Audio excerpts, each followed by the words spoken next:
안녕하세요. 사사이 사람 사는 이야기 오늘의 사연입니다. 안녕하세요. 전 올해 52세가 된 홍영란입니다.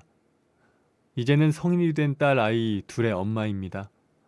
해가 바뀌고 명절이 다가오면 아이들과 부모님의 차례상을 정성스럽게 준비하면서 돌아가신 부모님 생각에 가슴이 먹먹해지곤 합니다. 저는 살아오면서 항상 느끼는 건데요. 하늘에 계신 저희 부모님이 언제나 저를 지켜주시고 계시는 것 같아요. 저의 어린 시절 기억 속 저는 부유한 집의 외동딸이었습니다. 집에는 가사일 하시는 아주머니와 아버지 차를 운전해 주시는 아저씨도 계셨어요. 제가 기억하기로 남들보다 계산이 빠르고 머리가 좋았던 아버지는 사업 쪽에서도 그 재능이 특출나 살고 계신 지역에서 젊은 시절부터 잘 나가는 사업가로 유명했었습니다. 퇴근 후 집에 들어오신 아버지는 항상 엄마와 저를 끔찍하게도 아끼셨어요. 부모님이 서로 사랑하는 집안 분위기가 그대로 저에게 행복으로 느껴지던 어린 시절이었습니다. 하지만 사람의 일은 한 치 앞도 내다볼 수 없듯이 제가 고등학교 때 평소 심장질환을 갖고 계셨던 엄마는 하루아침에 갑작스러운 심장마비로 돌아가셨고, 젊은 나이였던 아버지는 재혼을 할 만도 했지만 당신의 남은 평생을 딸인 저만 생각하고 사셨습니다. 그때는 그것이 당연한 줄 알았는데 자식을 낳아 키우고 있는 지금 생각해보면 아버지가 정말 대단하게 생각됩니다. 항상 믿음직했던 아버지셨기에 엄마의 빈자리를 대신해야 한다고 생각한 저는 특별한 사고 없이 늘 아버지의 의견을 믿고 따랐지만 딱 한 번 아버지의 생각에 반기를 드는 일이 있었습니다. 결혼할 때만큼은 제가 고집을 부렸습니다. 당시 저는 대학교 선배였던 남편에게 깊이 빠져 있었죠. 처음 아버지에게 남편을 소개할 때부터 아버지는 형제 많은 가난한 집의 장남인 남편을 탐탁치 않아 했습니다.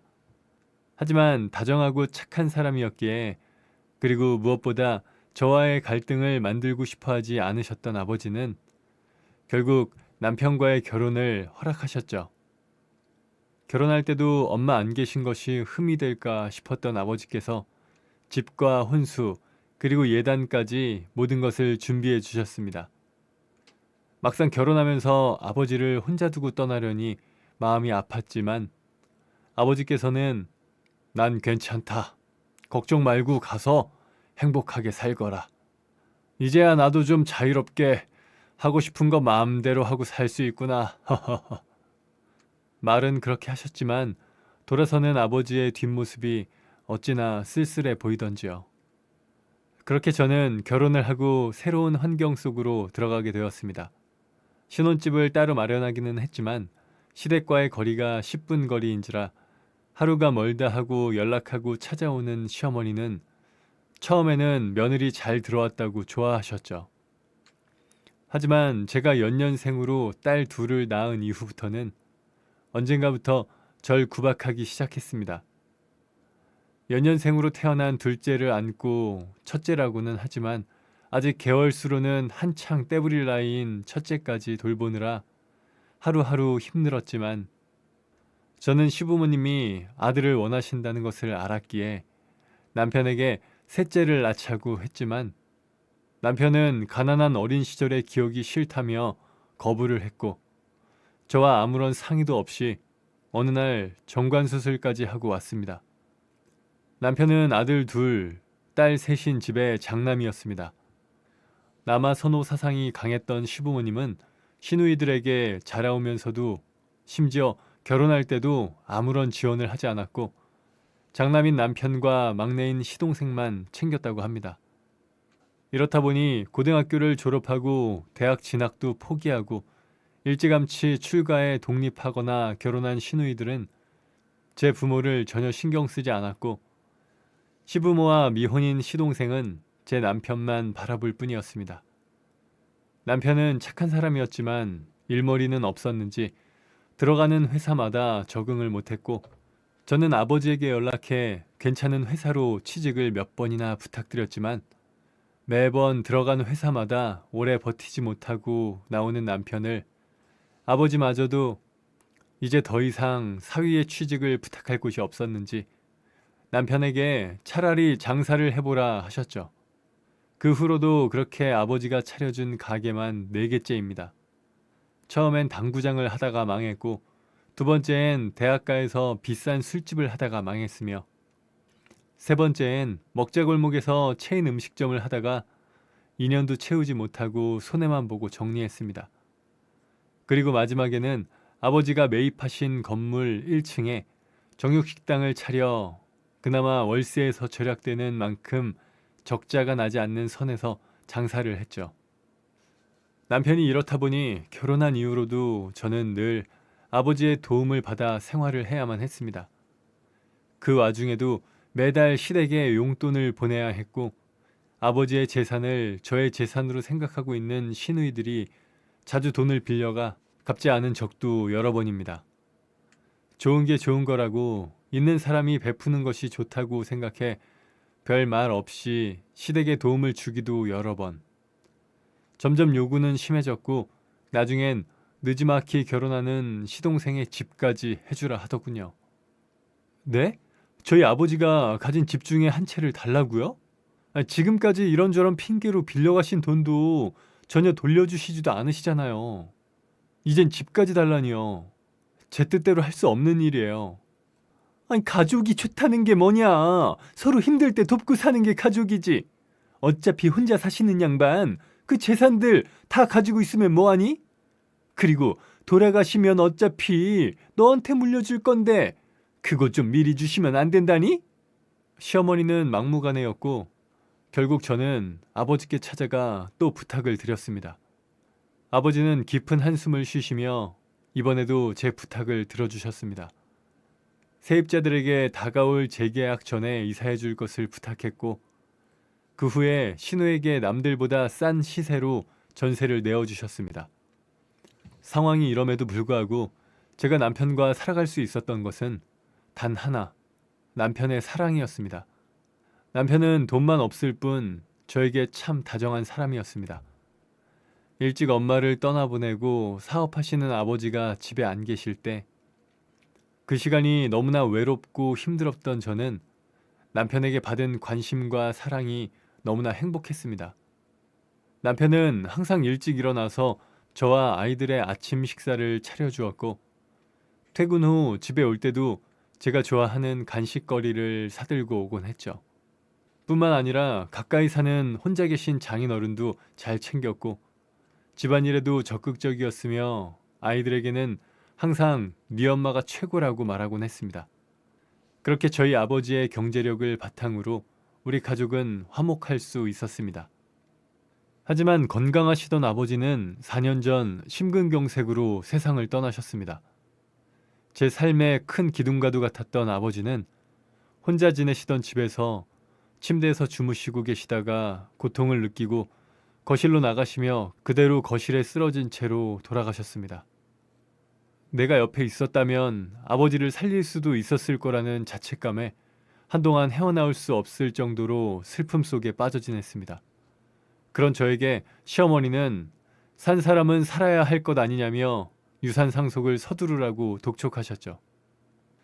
돌아가신 아버지의 유언장에 따라 수도권에 있는 아파트 2채는 각각 제 큰딸과 작은딸에게 상속되었고 지방에 있는 땅과 남편의 가게가 있는 상가 건물 그리고 아버지가 사시던 집은 모두 저에게 상속되었습니다. 남편에게 남긴 것은 따로 없었는데 지금까지 남편에게 충분한 지원을 하시기도 했지만 남편 이름으로 재산이 형성되면 시댁에서 다 가져갈 것을 아셨기에 그리 하신 것 같았습니다. 저는 그래도 하나뿐인 사위인 남편에게 미안한 마음이 들어 함께 술을 한잔하며 그 마음을 전했고 남편은 되려 그런 저에게 지금까지 장인어른이 나랑 우리 집 도와주신 게 얼만데 내가 뭘 더 바라면 안 되지. 그리고 당신 거가 내 건데 그게 무슨 상관이야. 내가 식당 하면서 월세가 나가는 것도 아니고 아버님 뜻대로 자기가 잘 관리해. 하며 저를 안심시켰습니다. 그렇게 산 사람들의 시간은 또 빠르게 흘러갔습니다. 1년 후 아버지의 첫 기일이 다가올 때쯤 언젠가부터 아버지가 제 꿈에 나타나기 시작했습니다. 꿈속의 아버지는 저를 보며 울고 있었습니다. 처음엔 대수롭지 않게 여겼으나 몇 번이고 같은 꿈을 꾸자 제 마음이 불안해졌습니다. 어머니 산소 옆에 나란히 계신 부모님 산소도 가보고 아버지 제사상에도 신경을 썼지만 아버지가 꿈에 나온 것을 계속 신경을 써서 그런지 아버지가 울고 있는 꿈을 꾸는 빈도는 잦아져만 갔습니다. 형제가 없는 저는 남편과 아이들에게 꿈 이야기를 했지만 다들 대수롭지 않게 여겼고 결국 친하게 지내는 친구에게 꿈 이야기를 털어놨습니다. 제 이야기를 진지하게 듣고 있던 친구는 뭔가 심상치 않은 느낌이 든다며 어머니가 해마다 찾아가신다는 용하다는 점집을 소개해주며 미루지 말고 꼭 빠른 시일에 가보라고 하더군요. 평소 무속신앙을 믿지 않는 저였지만 기분 좋은 꿈도 아닌 돌아가신 아버지가 꿈에 자주 등장하시는 게 신경 쓰인 저는 혹시나 하는 마음에 그 점집을 찾아갔습니다. 헌데 집에 들어가자마자 무속인은 저를 보더니 대뜸 남편이 바람이 났다고 하더군요. 내 나이 또래의 여성들이 점집을 찾는 이유 중 큰 하나가 남편의 불륜일 것이라서 초반부터 저렇게 던져보는 건가 보다 생각하며 혹시나 했던 마음이 역시나로 바뀐 저는 김이 샜지만 막상 들어왔는데 그냥 나가기도 뭐해 달리 방법이 없었기에 그 무속인 앞에 앉았습니다. 아버지의 꿈 이야기를 들려주자 그는 저에게 아버지가 생전에 딸을 귀하게 여겼구만. 그런데 사위가 바람이 났고 내가 볼 땐 아버지가 하려는 말이 저게 다가 아니야. 라며 저를 도와주겠다고 했습니다. 하지만 처음부터 김이 새어버린 저는 다음에 다시 오겠다고 말하고는 점집을 나와 그 뒤로도 그 점집을 찾지 않았습니다. 그리고 그곳을 소개한 친구에게 전화를 걸어 한 소리를 했습니다. 친구는 그런 저에게 야, 그러지 말고 한번 조사해봐. 넌 사람을 너무 믿잖아. 너 사람 일 모르는 거다? 그 사람이 진짜 용한 사람이야. 하지만 남편은 바람 피울 시간이 없는 사람이었습니다. 남편은 정육식당을 운영하며 본인이 주방을 담당하고 있었는데 설거지 아주머니만 있을 뿐 주방 보조 하나 없이 혼자 주방 일을 했습니다. 저는 항상 남편이 운영하는 가게에는 관여를 안 했습니다. 아버지 돈으로 차린 가게이다 보니 제가 나서서 참견하면 남편이 제 눈치를 볼까 걱정이 되었기 때문입니다. 제가 간다 해도 나서서 일을 하는 경우는 손에 꼽을 정도였죠. 남편이 잠시 밖에 볼 일이 있을 때나 단체 손님이 있을 경우에만 가끔 주방에서 재료 손질을 돕는 정도였습니다. 항상 손님이 많은 식당은 아니었지만 혼자 주방을 책임지는 남편이 바쁜 것은 말할 것도 없었죠.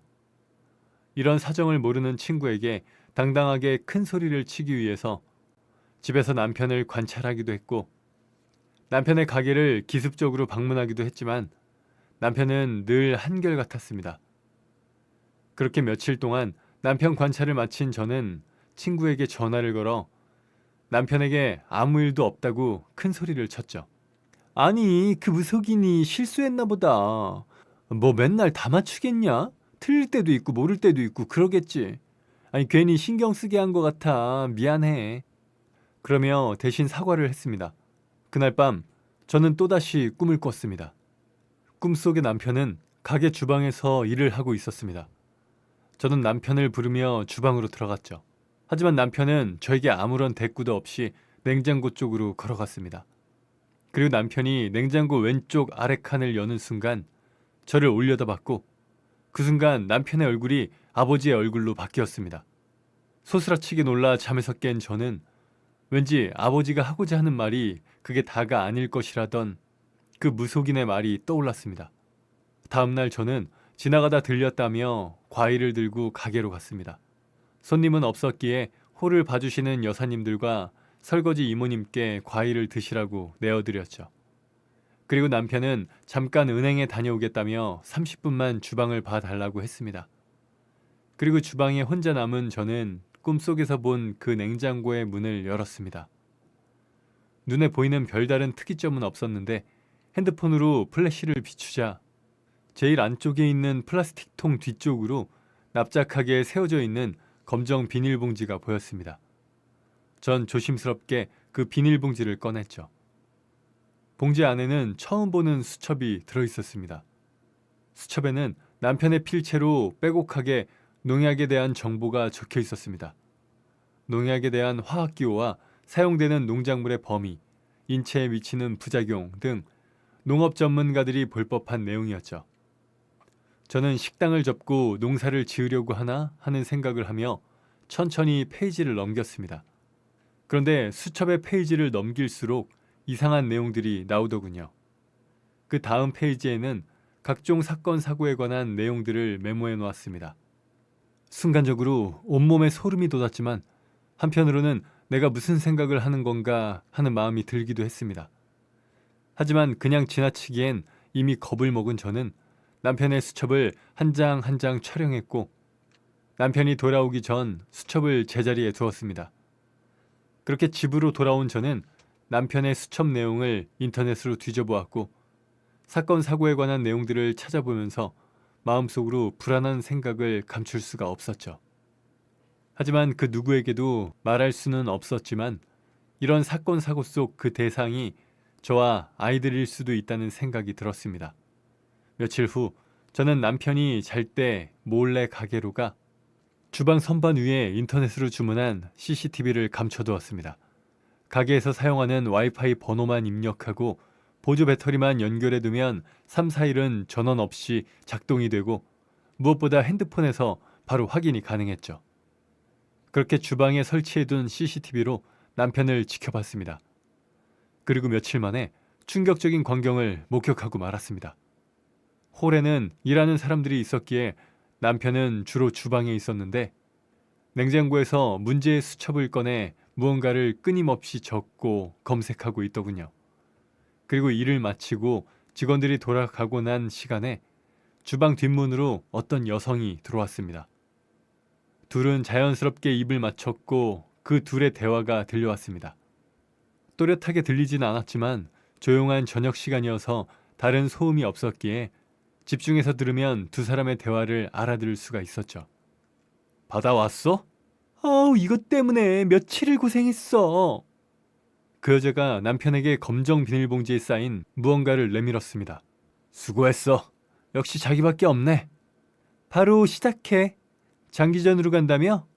계속 수첩 붙잡고 시간만 질질 끌지 말고. 질질 끌긴 누가. 내내 같이 준비해놓고. 그러게 당신 부인도 참 불쌍하긴 하네. 그 놓친 내가 진작에 당신한테 뭐 하나라도 남겼으면 이렇게까진 안 했을 텐데 말이야. 너무 깊이 생각하지 마. 어차피 애엄마 없으면 다 당신 거야. 그러니까 이걸 물이나 커피, 국에 넣어도 냄새가 없다는 거지? 한 몇 달 정도만 넣으면 아프기 시작할 거야. 근데 병원에 갈 때 되면 거의 손도 못 쓴대. 화면 속 남편과 내연녀가 저를 서서히 죽일 계획을 세운 것을 알게 되자 저는 즉시 아이들과 집에서 나왔고 바로 아버지의 변호사에게 연락을 했습니다. 한 걸음에 달려온 변호사님은 제가 제시한 사진과 영상을 확인하고 즉시 그들을 경찰에 신고하였습니다.